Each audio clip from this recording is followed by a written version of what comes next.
Well, boys and girls, settle back and let me tell you a tale of rules and regulations.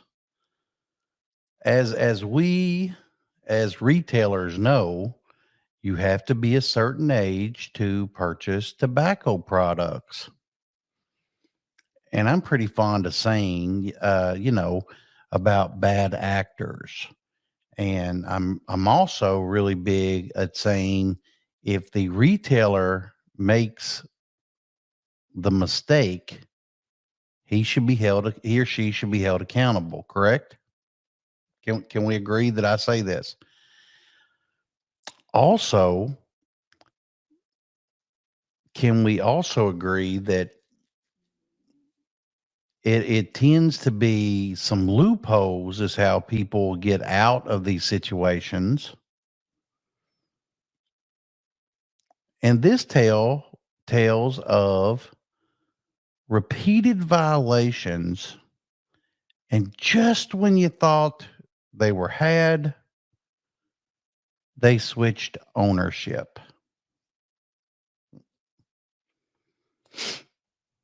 It's going to be the usual suspects that have done this.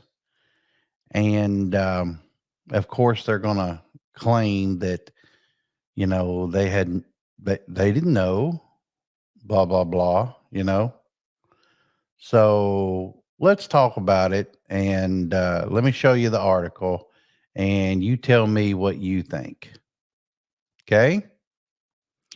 Pretty simple. Very simple little article. Falmouth Smoke Shop's future uncertain after violation. And this comes from their Enterprise. I'm guessing that is their local paper. This is the digital here. And here we go. We're going to love this. I'm pretty pleased with it. Okay. Here's some of the city council here, and here's the attorney. Here are the perpetrators that the attorney represents. And a Falmouth smoke shop on Guilford Street has again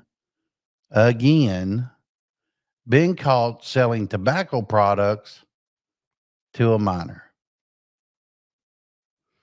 Although this would be the fourth violation within 3 years for the shop, a change in ownership might affect how the shop's violations, plural, stack up. After the fourth violation, the Board of Health can revoke a shop's license to sell tobacco products. And they should. The smoke shop was fined for a third violation of selling tobacco to minors in March of 23. But since then, the family-owned business has sold to someone else, which is run by a born resident, and she's a Patel. But Miss Patel is the mother of the previous shop owner, also named Patel. Miss Patel was granted a tobacco license contingent on her son no longer having a financial stake in the business.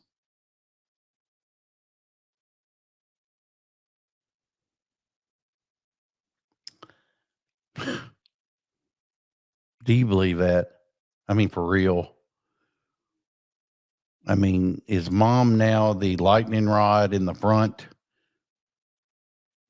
I mean, how convenient that mom took it over and they're just going to let this slide. The new owner's attorney argued at the Board of Health meeting because they was going to revoke them on Monday that because some of the violations all of the violations, is what it should say, occurred under different leadership, those offenses should not carry over to Miss Patel. I'm guessing she's elderly, making a wonderful figurehead. I'm betting the son is still the general manager of the store. Betcha. The latest violation occurred April 13th when the shop reportedly sold a pack of Zen nicotine pouches. Those are the tobacco free synthetic nicotine pouches that have taken the place apparently of Skull Bandits. And there's some other pouch type tobacco brands. But anyway, apparently they have taken it over. But so these Zens were sold to a 19-year-old.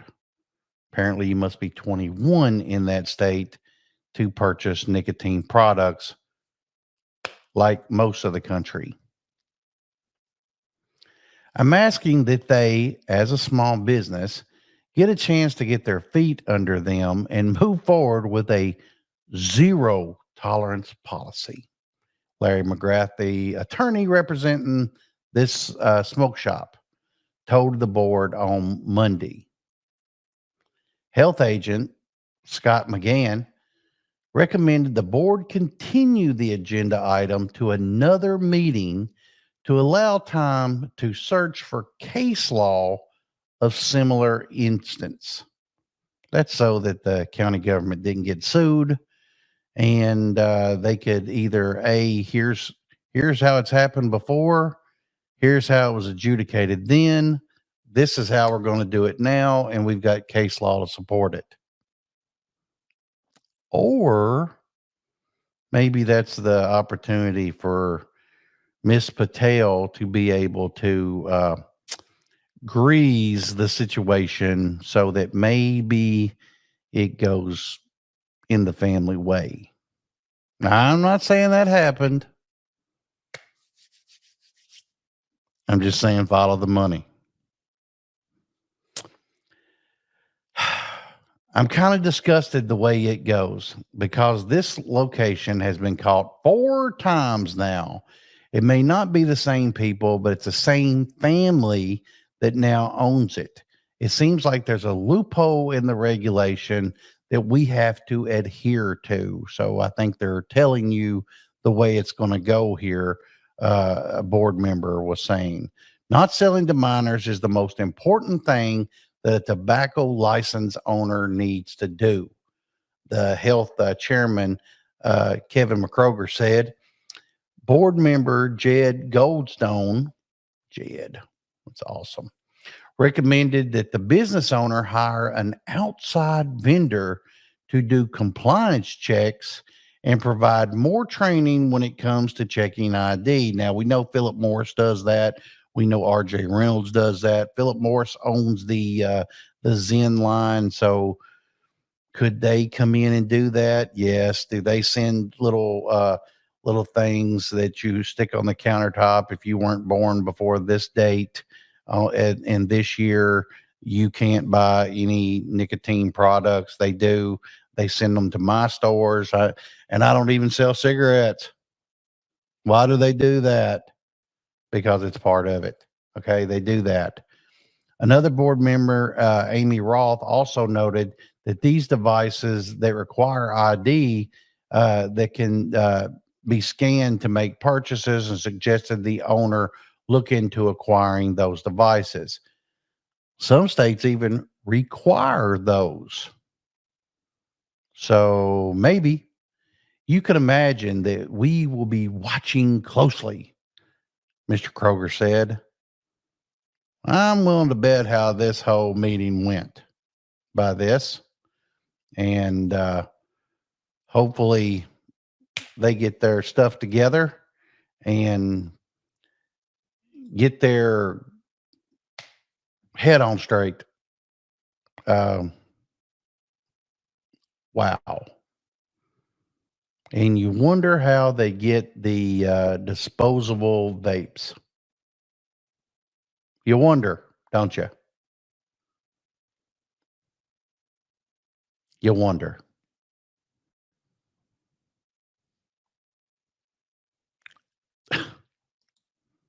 Well, I don't wonder. I know.